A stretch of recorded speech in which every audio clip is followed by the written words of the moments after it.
அனைவருக்கும் வணக்கம். நாராயணாய் வித்மிஹி வாசுதேவாய் திமஹி தன்னோ விஷ்ணு பிரஜோதயாத். மிதுன ராசிக்கு இந்த வாரம் எப்படி பார்ப்போம். 5/4/2026 முதல் 11/4/2026 வரை, பங்குனி மாதம் 22 முதல் பங்குனி மாதம் 28ஆம் தேதி வரை உண்டான பலன். மிதுன ராசி அன்பர்களே, மிதுன ராசிக்கு எத்தகைய பலன் கொடுக்கும், மிதுன ராசினால் நம்மளுக்கு என்னென்ன லாபம், இந்த வாரத்துக்கு நம்மளுக்கு என்ன கிடைக்குது பார்ப்போம். மிதுன ராசி என்பவர்கள் ஜென்மத்திலே குரு இருந்தாலும் உங்களுக்கு 10ஆம் இடத்துல உங்க ராசிநாதன் செவ்வாய்க்கிழமை மாலை பொழுது அமர்ந்துகிறார். அதாவது பகல் 12 மணி. ஆகவே இந்த காலம் உங்களுக்கு இந்த வாரத்துல இறுதியில் உங்களுக்கு சந்திராஷ்டமம். வெள்ளிக்கிழமை மாலை 3:49 முதல் ஞாயிற்றுக்கிழமை இரவு 12 மணி வரை உங்கள் மிதுன ராசிக்கு சந்திராஷ்டமம். ஆகவே வெள்ளி மாலை, அதாவது சனி ஞாயிறு உங்களுக்கு சந்திராஷ்டம காலம். அந்த 2 நாள் மட்டும் நீங்கள் இந்த வார இறுதியில் தான் உங்களுக்கு சந்திராஷ்டமம். இருப்பினும் உங்களுக்கு இந்த வாரத்துல உங்களுக்கு முயற்சி ஸ்தானத்துல கேது பகவான் அமர்ந்து செவ்வாய் பகவானோட சேர்ந்த புதன்கிறனால எந்த விதமான குழப்பம் இருந்தாலும் உங்களுக்கு தெளிவு ஏற்படும். 10ஆம் இடத்தில் 4 கிரகம் உங்களுக்கு இந்த வாரத்துல கூடும் போது நான் என்ன குழப்பமாக இருந்தாலும் மன நிறைவு அடையும். இந்த மிதுன ராசியில அடங்கிய நட்சத்திரம் ஏற்கனவே திருவாதிரை, மிருகசீஷம், புனர்பூஷம் நட்சத்திரம். ஆகவே தைரியசாலிகள் நீங்கள்லாம். எதுவுமே கண்டுக்காமல் நம்மளுக்கு எது நடந்தாலும் பரவாயில்ல அப்படின்னு விட்டு கொடுக்கக்கூடிய குணமுடையவர்கள் நீங்க. மிகவும் எந்த விதமான விஷயமாக இருந்தாலும் தெளிவான முடிவு எடுத்துக்கொண்டு செயலாற்றக்கூடியவர்கள் தான் நீங்க. அப்ப இப்பேற்பட்ட உங்களுக்கு தெய்வ பலம் உங்களுக்கு பக்க துணையாக இருந்து வரும்போது, அதுவும் உங்க ராசியில குரு இருக்கும்போது, நானே குருவாக இருந்து செயலாற்றுகிறேன் அப்படின்னா குரு பார்வை தான் உங்களுக்கு பலம். ஆகவே இந்த மிதுன ராசிக்கு ராசிநாதன் செவ்வாய் பகவான், சனி, சூரிய பகவானோட கூடி வேலை செய்யும் போது தெளிவான முடிவு எடுத்துக்கூடிய தன்மையை கொடுக்கும். இந்த வாரம் குடும்பத்தில் உண்டான மகிழ்ச்சி, மன மகிழ்ச்சி, மனதில் இருக்கக்கூடிய கலக்கம் அனைத்து நிவர்த்தி செய்யக்கூடிய தன்மை கொடுக்கும்.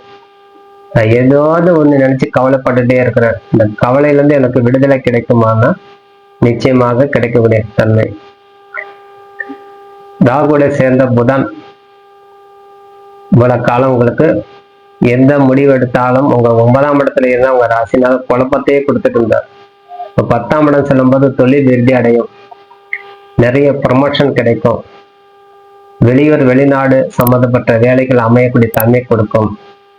இடமாற்றத்துக்குண்டான முயற்சிகள் நீங்க இருந்தால் அந்த இடமாற்றத்துக்குண்டான அணுகுமுறைகளுக்கு கிடைக்கும்.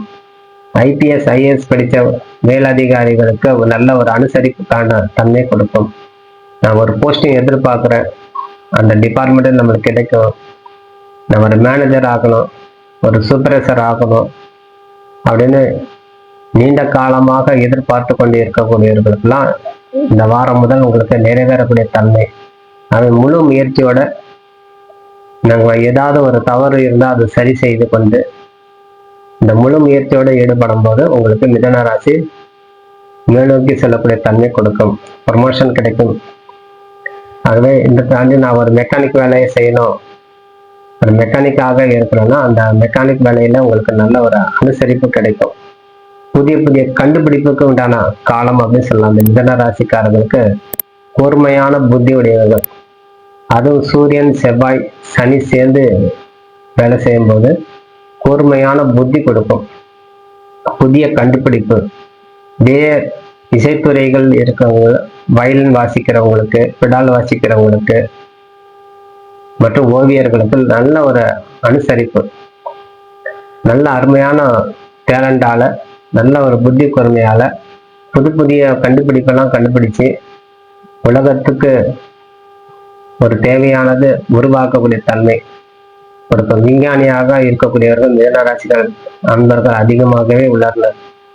ஆகவே விஞ்ஞான துறையில முழு முயற்சியில் இருக்கக்கூடியவர்களுக்கு இன்னும் மேலும் பலம் பெறும். நான் ஒரு சயின்டிஸ்ட், ஒரு சயின்டிஸ்டாக நீங்க இருக்கீங்கன்னா உங்களுக்கு இன்னும் பக்கபலமாக கிரகங்கள் இயங்குறதுனால உங்களுக்கு அனைத்து விஷயத்திலும் உங்களுக்கு வெற்றி பெறக்கூடிய தன்மையை கொடுத்துட்டு வரும். சாதாரண ஒரு தொழிலாளி நான் என்ன செய்யறது அப்படின்னா, இந்த வேலையை விட இந்த வேலை சேர்ந்து செய்தால் நம்மளுக்கு ஒரு தன்மதிப்பு உண்டாகும், ஒரு மதிப்பு உண்டாகும் அப்படிங்கிறது கொடுப்பீங்க. அதே மாதிரி நீங்க வேலை செய்யற இடத்துல உங்க பணியாளர்கள்ட்ட சக ஊழியர்கள்ட்டையும் இருந்தாலும் சரி, உங்கள் மேல அதிகாரிகிட்டையும் சரி, ஒரு நல்ல மதிப்பு உருவாக்கக்கூடிய தன்மையை கொடுக்கும். இந்த நாள் நம்மளுக்கு விட்டு போன பணி மிக விரைந்து செயலாற்றி முடித்து கொடுத்துருவீங்க. எவ்வளவு நாள் நான் ஒரு வேலை பாக்கி என்னால முடியாம இருந்தா இந்த வாரத்துல இந்த மாதத்துல உங்களுக்கு கண்டிப்பாக முடிச்சு கொடுக்கிற தன்மை கொடுக்கும். உங்க ராசியில அடங்கிய நட்சத்திரம் மிருகசீஷ நட்சத்திரம். மிருகசீஷ நட்சத்திரக்காரர்கள் திருவாதிரை நட்சத்திரம், சுவாதி நட்சத்திரம் மற்றும் சதை நட்சத்திரத்துல போய் நரசிம்ம பெருமானையும் சிவபெருமான் வழிபாடு செய்யணும். அது 2 பேர் சேர்ந்த ஒரு ஆலயம் அப்படின்னா சர்வேஸ்வர வழிபாடு கால சிறந்த பலன் கொடுக்கும். ஆகவே இந்த ராகுடி நட்சத்திரம் மிருகசீஷ நட்சத்திரக்காரங்க ராகுடி நட்சத்திரம் சொல்லக்கூடிய சிவபெருமானையும் நரசிம்மரையும் சேர்த்து வழிபாடு செய்யணும்னா சர்வேஸ்வர வழிபாடு கால சிறந்த பலன் கொடுக்கும். இந்த நட்சத்திரத்துல போய் உங்க எந்த வேண்டுதல் இருக்கா, எந்த வேண்டுதல் நமக்கு நிறைவேறணும், ஐயா எனக்கு இது நடத்தி கொடு சொல்லி இந்த 3 நட்சத்திரத்துல மிருகசீஷ நட்சத்திரம் பிறந்தவங்க தான் திருவாதிரை, சதயம், சுவாதி நட்சத்திரத்துல போய் சர்வேஸ்வர போய் அர்ச்சனை செய்யணும். நல்ல மாலை சாத்தி ஏதேனும் ஒரு நெய்வேத்தியம் செய்து அந்த வழிபாடு செய்யும் போது கைமேல் பலன் கொடுக்கும். திருவாதிரை நட்சத்திரம் நீங்க பிறந்திருந்தா புனர்பூஷ நட்சத்திரத்துல போய் விசாக நட்சத்திரம் பூரட்டாதி நட்சத்திரத்துல போய் வழிபாடு செய்து வரணும். அதுவும் இந்த பூரட்டாதி நட்சத்திரம்ங்கிறது ஆஞ்சநேய பெருமாள் ராமபிரான் வழிபாடும் முருகப்பெருமாள் வழிபாடும் சிறந்த பலன் கொடுக்கும். ஆகவே ராமர், ஆஞ்சநேயர், முருகப்பெருமாள் இந்த 3 நட்சத்திரத்துல போய் திருவாதிரை நட்சத்திரத்துல பிறந்தவங்க இந்த 3 நட்சத்திரத்துல போய் வழிபாடு செய்யும் போது உங்கள் தன பிராப்தத்தை அதிகரிக்கும். ஆஞ்சநேயர் சாமி போய் வழிபாடு செய்யணும், ராமபிரானை வழிபாடு, முருகப்பெருமாள் வழிபாடு, அதுவும் மலை சார்ந்த ஆலயம், அதுவும் கடல் சார்ந்த ஆலயம். அப்ப திருச்செந்தூர் முருகன் மலை சார்ந்த ஆலயம்னா நிறைய இருக்குது. இருந்தாலும் ஒரு பழனி சொல்லலாம், பழமுதி சோலை சொல்லலாம். அதே ஏதேனும் ஒரு முருகன் ஆலயம் மலை சார்ந்த ஆலயத்துல போய் வழிபாடு செய்யும்போது அந்த தெய்வத்தை மனதார வேண்டிட்டு வரும்போது நமக்கு நல்ல மதிப்பு உண்டாகும். நீங்க ஒரு புனர்புஷ நட்சத்திரத்துல பிறந்திருக்கீங்க அப்படின்னா கருமாரியம்மன் வழிபாடு, உங்களுக்கு ஆயிலி நட்சத்திரத்துல போய் வழிபாடுன்னு சொல்லுவோம். இந்த புனர்பூச நட்சத்திரம் பிறந்தவங்க பூஷ நட்சத்திரத்துல போய் தவறாம வழிபாடு செய்யணும். பூசம், அனுஷம், உத்திரட்டாதி நட்சத்திரத்துல போய் பெருமாள் வழிபாடும் கருமாரியம்மன் வழிபாடு தவறாம செய்து வரணும்.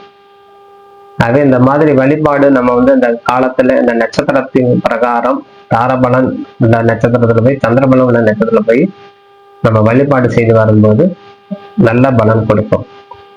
ஆகவே இந்த வழிபாடு செய்து மேலும் மேலும் உங்கள் வாழ்க்கை முன்னேற்றம் ஏற்படுத்திக் கொள்ள வேண்டும் சொல்லி விடைபெறுகிறேன். நன்றி, வணக்கம். ஜெய்பாலா, ஜெய்பாலா, ஜெய்பாலா. வாழ்க்கை.